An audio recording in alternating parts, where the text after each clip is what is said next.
Hey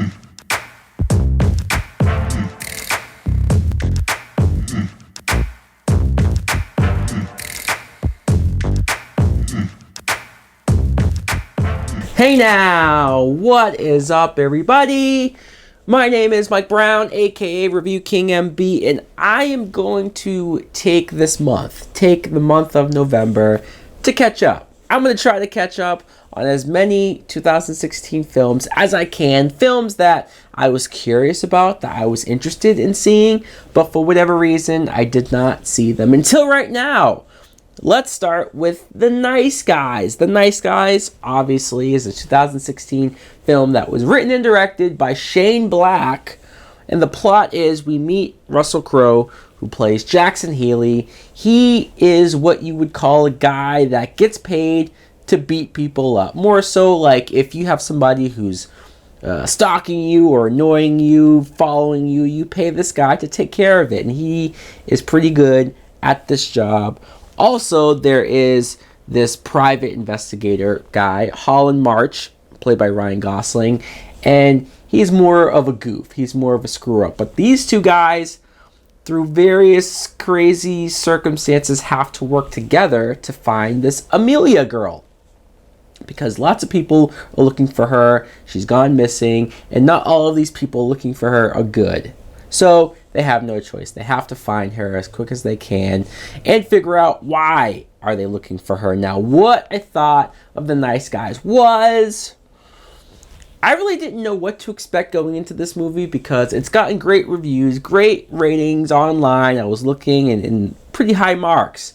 But I also heard some maybe not so flattering things about this movie. So almost a blank slate. I went into this curious, and I enjoyed the hell out of this movie. I did. There's a lot to like about this film. First of all, I love these two characters, Jackson Healy, Russell Crowe, and Holland March, Ryan Gosling. These two complement each other so well. Kind of like, I never would have guessed, I never would have thought, like, hey, let's put these two actors together in sort of a buddy cop movie, or just a buddy comedy in general, and let's let them have fun. I wouldn't have guessed it, but it works. You have Russell Crowe, who's more of the straight man, but he's a guy who can get shit done, and if you hire him, like, for what his job is, you believe that he can do what he has to do.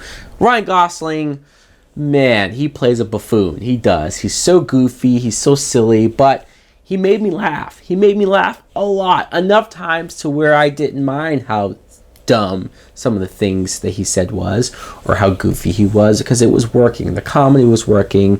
Like 9 times out of 10 he was making me laugh, and that's what I enjoyed about it. Once you start laughing, you just kind of go along with this. And Ryan Gosling, I guess it's because a lot of movies I see him in, he does take himself seriously, or he is the more serious, trying to be a badass type. And I've maybe seen him play a comedy once before, but this was full sort of comedy for him. But also, this movie's rated R.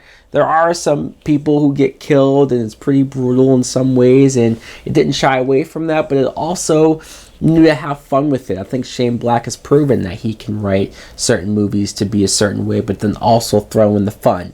Maybe I didn't love how he wrote and directed Iron Man 3, for example, but I think if you stay away from superhero shit, comic book shit, his movies are fun. His movies are fun to go along with. One character that I really enjoyed, not just our main two characters, because they were great working together, but I really enjoyed Holly, who plays Ryan Gosling's daughter. She's played by Angourie Rice, actress that I've never seen before this, but I watch her here, and she's a natural. She's likable. She's capable. I mean, her dad is a screw-up, so she's used to this. She's constantly almost relying for herself and doing things on her own. And then she even wants to help out for the case, and she's not just the girl who gets kidnapped or not just the girl who's in danger. No, she can take care of herself. She is capable. I loved every time there was a scene where Ryan Gosling had her drive the car because he's such a drunk and he's such a,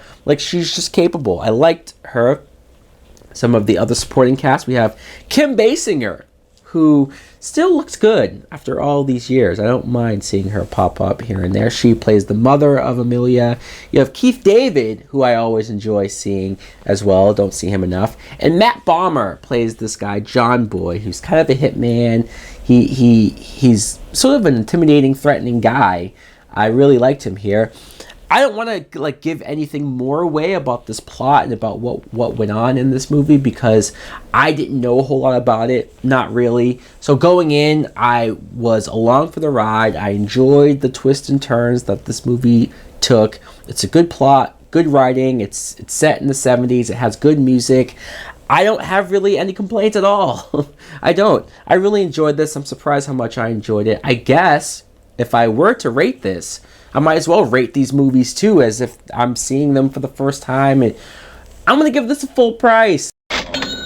Yes, I'm surprised, but this movie was that good.